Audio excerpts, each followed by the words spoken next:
बाप खासदार भाऊ आमदार हिचा, माझं काय शेतावरती राहणं, हिच्या घरी मऊ मऊ बिछाना माझं भुईवर तसंच पडणं.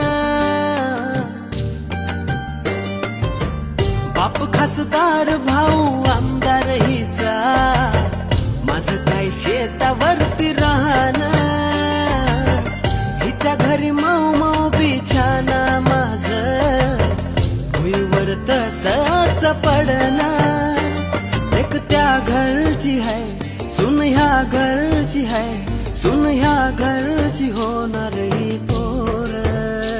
हिच्या माग माग लागून माझ्या जीवाला लागलाय घोर, हिच्या माग माग लागून जीवाला लाग